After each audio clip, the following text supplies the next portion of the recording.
Hello everyone, আসসালামু আলাইকুম। কেমন আছেন সবাই? আশা করি যে যেখানে আছেন পরিবার পরিজন নিয়ে ভালো আছেন, সুস্থ আছেন। আমরাও আল্লাহ তাআলার অশেষ রহমতে ভালো আছি। আরাপ অ্যান্ড মম ব্লগসে আর একটা নতুন ভিডিওতে আপনাদেরকে স্বাগতম।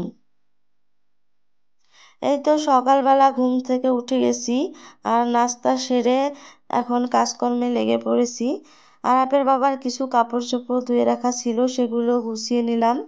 আর আজকে আমার সারাদিন অনেক কাজকর্ম করতে হবে, তাই সকাল সকাল কাজ শুরু করে দিয়েছি। তো বিছানার চাদরগুলো অনেক ময়লা হয়ে গেছিল, তো আজকে আমি বিছানার চাদরগুলো কেচে দিব আর নতুন বিছানার চাদর বিছিয়ে নিচ্ছি। আর আমার বিছানার চাদর খুব পরিষ্কার থাকে না, কারণ আমার ছোট ছোট দুইটা বাচ্চা, আর যাদের বাচ্চা আছে তারাই জানেন দুই একদিন পর পরই বিছানার চাদর চেঞ্জ করতে হয়। ওরা বিছানার উপর উঠে খেলাধুলা করে, লাফালাফি করে, আর যত খেলনা আছে সব বিছানার উপর তুলে খেলে। এজন্য আমার বিছানার চাদর খুব একটা পরিষ্কার থাকে না। আর আরাপের বাবা যেদিন থাকবে সেদিন তো আমার কাজকর্ম করতে অনেকটাই লেট হয়ে যায়। সকাল সকাল কাজকর্ম শুরু করলেও ওর বাবার জন্য ঠিকভাবে করতে পারি না। একদিকে গুছিয়ে রাখি আর অপর দিকে এসে এলোমেলো করে। তো আমি এখানে বিছানাটা করে নিলাম, আর আমি বিছানা করে নিয়ে রুম থেকে বের হয়ে যেতে না যেতেই আরাপের বাবা আবার বিছানায় উঠে শুয়ে পড়ল। তো যাই হোক, এখন আমি অনেকগুলো কাপড় কাচবো। যেহেতু আজকে ছুটির দিন, এমনিতেই আমি সময় পাই না, তাই কিছু কাপড় চোপড় ময়লা হয়ে গেছে আর বিছানার চাদর সবগুলো আজকে কেচে দিব। তো আমি টোটাল 2 বালতি কাপড় ভিজিয়েছি, সবগুলো এখন কেচে নিব। এরপর রুমের কিছু কাজকর্ম আছে, টুকিটাকি জিনিসপত্র গুছিয়ে রাখতে হবে। যতই গুছিয়ে রাখি না কেন, 2-1 দিন পর পরই সব এলোমেলো হয়ে যায়। যেহেতু ওইভাবে কাজকর্ম করতেই পারি না, বাচ্চা কাচ্চা, চাকরি সব মিলিয়ে অনেক কষ্ট হয়ে যায়। তো আজকে ছুটির দিন, আজকে সব কাজ করে নিচ্ছি। তো আমি এখানে আমার একটা গুছিয়ে নিচ্ছি, আর সাথে আমার ছেলেমেয়েদের কিছু স্যান্ডেল, কিছু জুতা সবগুলো গুছিয়ে রাখতেছি। তো মোটামুটি গুছানোর কাজ শেষ করে এখন আসলাম রুম ঝাড়ু দিতে। দিনের মধ্যে তো অনেকবারই রুম ঝাড়ু দিতে হয়, আমরা সবাই জানি। রুম ঝাড়ু দেই এবং প্রতিদিনই রুম মুছে ফেলি, তারপরও ময়লা হয়ে যায় ছোট বাচ্চা কাচ্চার জন্য। বাচ্চা কাচ্চারা সব সময় খেলাধুলা করে, আর আমার ঘরে তেমন কোনো জিনিসপাতি নাই, যা আছে তাই গুছিয়ে রাখার চেষ্টা করি। সময়ের অভাবে ঠিকভাবে সেটাও করতে পারি না।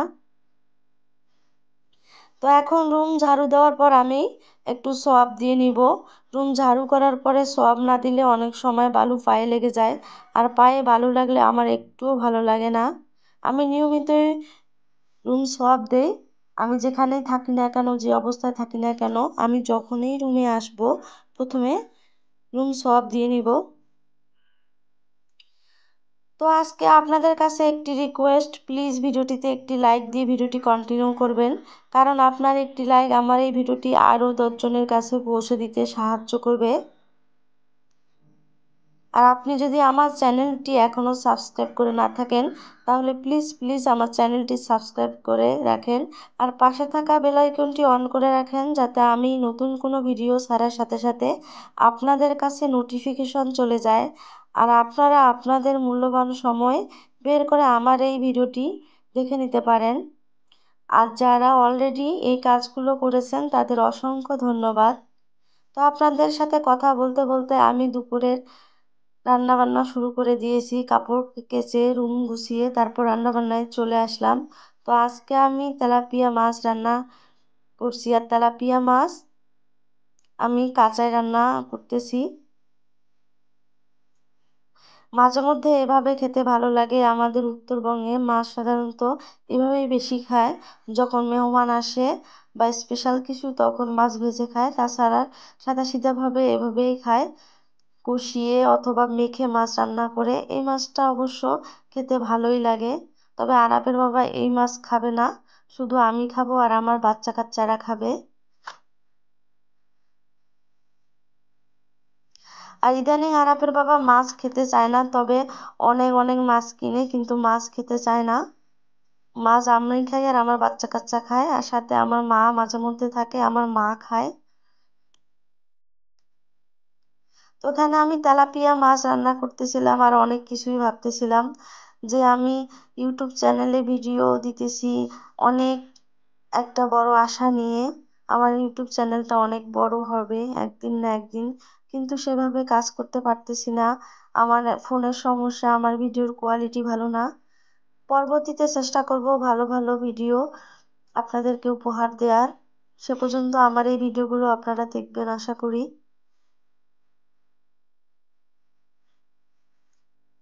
তো এখানে আমি মাছগুলো অনেক সময় নিয়ে কষিয়ে নিচ্ছি। এভাবে রান্না করে খাবেন, একটু হলেও ভালো লাগবে। তেলাপিয়া মাছ এমনিতেই অনেক একটা মিষ্টি মাছ। তো এখন আমি রান্না বান্না শেষ করে আমার আরো অনেক কাজকর্ম আছে, সেগুলো করে নিব। তো আমি মাছ কষিয়ে এরপর পানি দিয়ে দিলাম। তো আজকে আমি খুব সাদাসিধে ভাবেই রান্নাটা করতেছি, যেহেতু আমি খুব কম সময় পেয়েছি, তাই এই রান্নাটা খুব সাদাসিধা ভাবেই করলাম। তো আমার তেলাপিয়া মাছ রান্নাটা হয়ে গেছে। এখন আমি একটু জিরার গুঁড়া দিয়ে নামিয়ে নিব।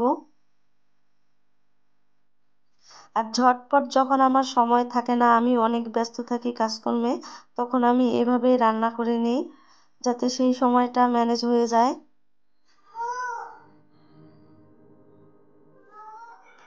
তা আমি ওদিকে মাছটা কষিয়ে নিয়ে আবার কাজকর্ম শুরু করে দিয়েছি। আর এখানে আমার মা বেগুন, আলু, মূলা এইসব একটু ভাজি করে নিল। মাছ মাংস সাধারণত আমার মা রান্না করে না। মাছ মাংস রান্না করতে হলে আমাকেই রান্না করতে হয়, আর অন্য কোনো তরকারি হলে সেটা আমার মা রান্না করে নেয়। তো বিকেলবেলা আমরা একটু বসেছিলাম, আর বসে থাকা অবস্থায় মা আবার এসে এখানে পপকর্ন ভেজে নিচ্ছে। আর আমি এই প্রথম পপকর্নটা মাকে এভাবে ভাজতে দেখলাম। তো পপকর্ন ভাজা দেখে আমার ভালোই লাগলো, নতুন একটা অভিজ্ঞতা হলো, নতুন কিছু জিনিস শিখলাম। আমি এর আগে কখনো এভাবে পপকর্ন ভাজিনি। তো এখন আমরা বাচ্চা কাচ্চা সবাই মিলে পপকর্ন খাবো। আজকের বিকেলে আমরা পপকর্ন দিয়ে আমাদের বিকেলের নাস্তাটা সেরে নিচ্ছি। এই তো আমি পপকর্নগুলো আমার ছেলেমেয়েদের কাছে নিয়ে আসলাম, আর এখন আমার ছেলেমেয়েরা খুব মজা করে পপকর্ন খাবে।